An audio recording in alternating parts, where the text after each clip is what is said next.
જંગલમાં બધા પોતપોતાના કામમાં વ્યસ્ત છે. પોપટભાઈ પોતાની મોબાઈલની દુકાન પર કામ કરી રહ્યા છે. દુકાન પર ગ્રાહકોની ભીડ છે. કોઈ રિચાર્જ કરાવે છે તો કોઈ નવો ફોન લે છે.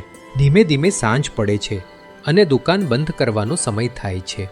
ચાલો ભાઈ ચાલો, આજે તો બહુ જ થાકી ગયા. જલ્દી ઘરે જઈએ અને જમીને જલ્દીથી ઊંઘી જઈએ. પોપટભાઈએ દુકાન બંધ કરતી વખતે જોયું કે એક નાની બોટલ જેવી વસ્તુ ત્યાં પડી છે. અરે આ શું છે? આ કોણ અહીં ભૂલી ગયું છે?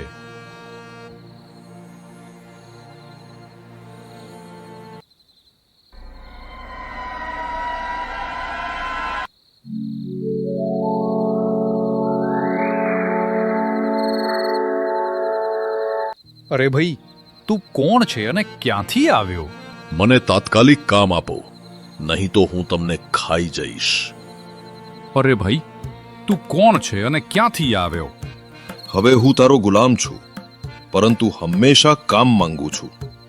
કામ ન આપો તો ખાઈ જઈશ. અરે આ શું ધમકી છે?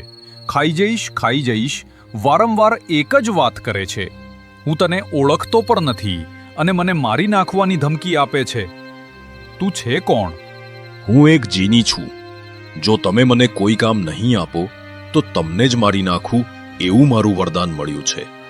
પોપટભાઈ ગભરાઈ જાય છે કે આને મેં કામ નહીં આપ્યો તો મને મારી નાખશે, અને જો હું એને કામ આપું તો થોડી વાર માં જ થાકી જશે અને હું પણ બચી જઈશ. ઠીક છે, એક કામ કર. આ દુકાન બંધ કર અને બહાર ખૂબ જ વરસાદ પડી રહ્યો છે, તેથી છત્રી ખોલ અને મને સહી સલામત ઘરે પહોંચાડી દે. પોપટભાઈના કહ્યા મુજબ જીનીએ દુકાન બંધ કરી અને ચાલુ વરસાદમાં તેને પોપટભાઈને સહી સલામત ઘરે લઈ ગયો.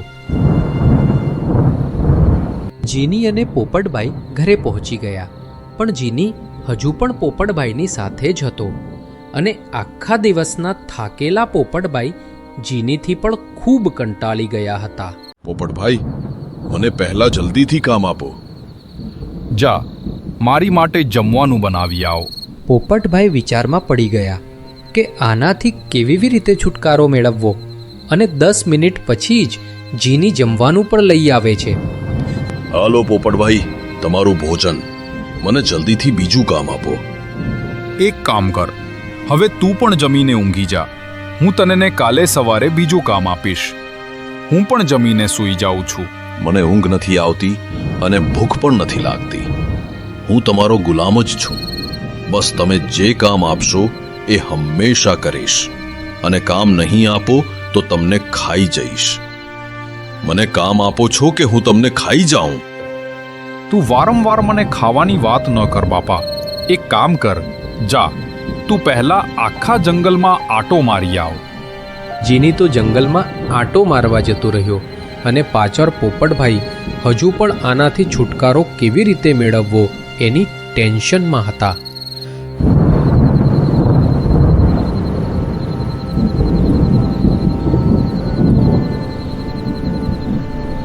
બોલો સરકાર, હવે હું શું કરું? ચાલ, મને કાગડાભાઈ પાસે લઈ ચાલ. જીની પોપટભાઈને કાગડાભાઈ પાસે લઈ જાય છે. પોપટભાઈ જીની સાથે કાગડાભાઈના ઘરે પહોંચે છે અને બધી વાત કાગડાભાઈને કહે છે. બોલો સરકાર, હવે હું શું કરું? એ પોપા, એક કામ કર. આને કહે કે સામે ઘડિયાળ લગાવેલી છે, તેમાં 8 વાગે પછી મારી પાસે આવજે. કાગડાભાઈએ જેમ કહ્યું એમ જ પોપટભાઈએ કર્યું અને જીની ઘડિયાળમાં સમય જોવા લાગ્યો. કાગડાભાઈ ફરીથી વિચારવા લાગ્યા કે આ જીનીથી પોપટભાઈનો છુટકારો કેવી રીતે કરાવવો. પોપા, એક કામ કર. આને કહે આપણને એ દૂરની નદી પાસે લઈ જાય, જ્યાં વર્ષોથી કોઈ નથી ગયું. ખબર છે તને?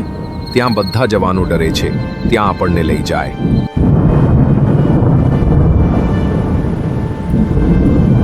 કાગડાભાઈએ જેમ કહ્યું એમ જ પોપટભાઈએ જીનીને કીધું અને ત્રણેય નીકળી ગયા.